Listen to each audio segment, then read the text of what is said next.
Po stands in the middle of the training yard, wobbling on one foot like a very determined, very round ballerina, and that's where the whole new mess begins. He's still the dragon warrior, still goofy, still in love with dumplings, but this time life is asking him whether being the hero means letting go or holding on. The film wastes no time reminding us that Po's grown into a mentor role. He's teaching, he's trying to lead, and he's occasionally tripping over his own confidence. It's charming because Po's heart is always larger than his stomach, and that's the engine of everything that follows. We meet the gang where you'd expect. The Jade Palace and the Furious Five are back, doing what they do best, being impressive, disciplined, and just a little bit exasperated with Po's unorthodox methods. Tigress is still the no-nonsense straight woman to Po's chaotic optimism, and she's increasingly worried about the balance between tradition and change. Mr. Ping shows up too, giving us the same fatherly warmth and food-based metaphors. The way Po juggles being a teacher, a friend, and an unlikely philosopher is sweet, and you can tell the filmmakers want to keep that mix of slapstick and heart that made the series work. The inciting problem looks small at first, rumors of a strange new force threatening the Valley of Peace. But like any good kung fu tale, that small problem quickly unspools into something much bigger. The villain arrives not simply as a physical threat, but as a challenge to the idea of kung fu itself.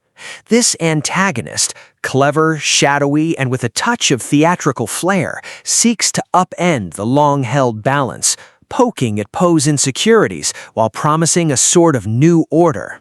I won't bog you down in jargon. The bad guy wants change, and he's willing to fight for it. Po's path through the film is both external and internal.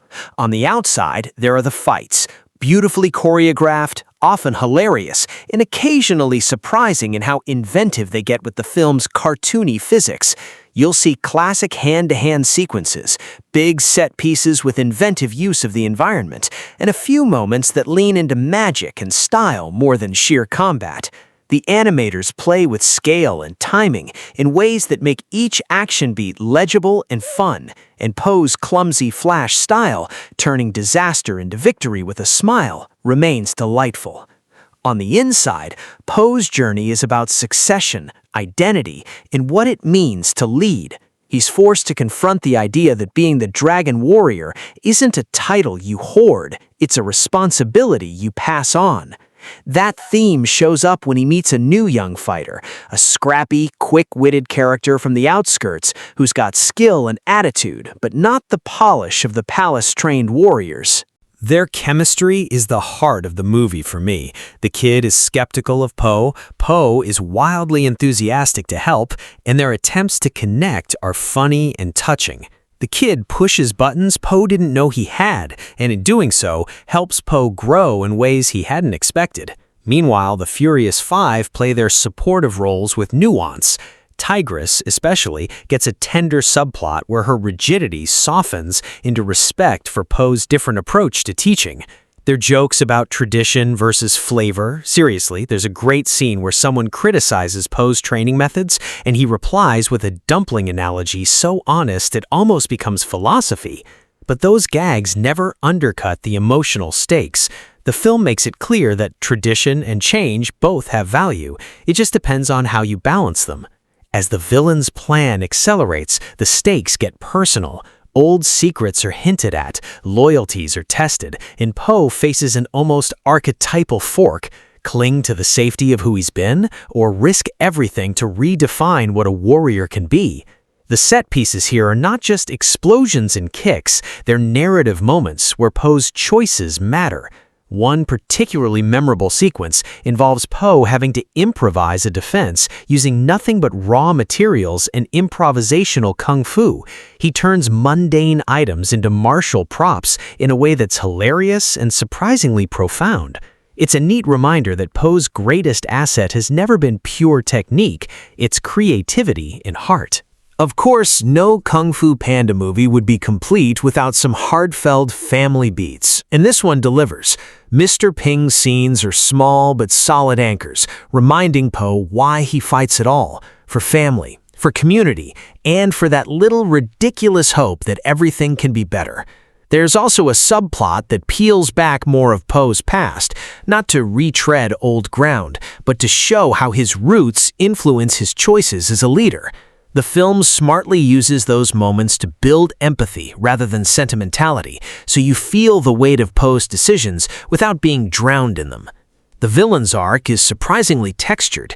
He or she isn't just evil for evil's sake. The backstory suggests genuine grievances and an understandable, if misguided, logic. This gives the climactic confrontation a moral complexity. Poe can win by punching harder, sure, but the better ending requires him to understand and to change the game.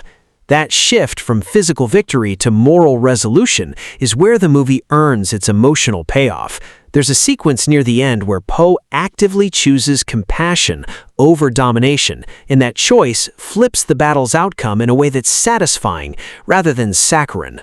The comedic beats remain strong. You'll laugh at Poe's self-doubt, at the Furious Five's dry reactions, and at a handful of sight gags that are timed perfectly. The humor never feels mean-spirited. It's mostly about character quirks and the absurdity of a big panda navigating tiny existential crises. Small lines land beautifully. A throwaway about a broken chopstick becomes a metaphor for resilience, and that kind of writing keeps the tone warm throughout. Musically and visually, the movie leans into bold colors and sweeping scores that underline the emotional beats without being heavy-handed. The action sequences get big cinematic scores that remind you this is a proper adventure, and the quieter moments have delicate instrumentation that lets the characters breathe. The animation team also does a stand-up job giving fights personality. Each character has a distinct rhythm and aesthetic, so the battles never feel like interchangeable choreography. There's a lovely scene where Poe fights in the rain, and the way water and fur and expression are handled is surprisingly poetic. By the time the climax arrives, the film has braided its smaller threads: Poe's mentoring, the new pupil's potential, the villain's grievances, and the community's fears into a coherent payoff. The final confrontation is equal parts action and philosophy. Poe must outthink the enemy as much as outkick them. He leans into improvisation, into trusting his students, and into letting go of the idea that he must be the sole protector. That relinquishing is cathartic. It shows growth without abandoning the slapstick charm that makes Poe lovable. The resolution gives everyone a moment to shine. The new pupil gets validation without stealing the spotlight. Tigress and the Furious Five get their due, and Poe emerges not as a diminished legend, but as a wiser, more flexible leader. There's a satisfying sequence at the very end where the Jade Palace adapts, a visual shorthand for the film's message about tradition evolving rather than dying.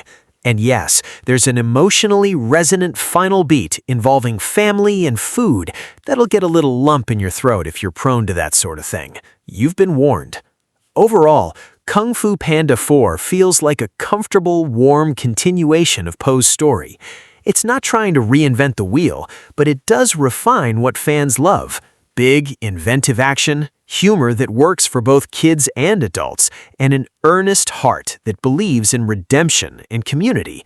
It takes a familiar formula and injects new life by focusing on mentorship and succession, which is a smart thematic evolution for a fourth installment.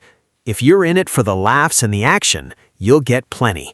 If you're in it for the heart, you'll get that too. And if you're in it for Poe being adorably awkward while somehow being wise, well, that's the core promise the film keeps. It's a story about growing up without growing apart, about passing the torch without dropping it, and about finding new ways to be brave. And along the way, it reminds you that sometimes the best teacher is someone who believes in you, even if they're also a big, hungry panda who talks to his food. I smiled, I laughed, and left feeling like I'd eaten a warm dumpling of joy. Not a bad way to spend an afternoon.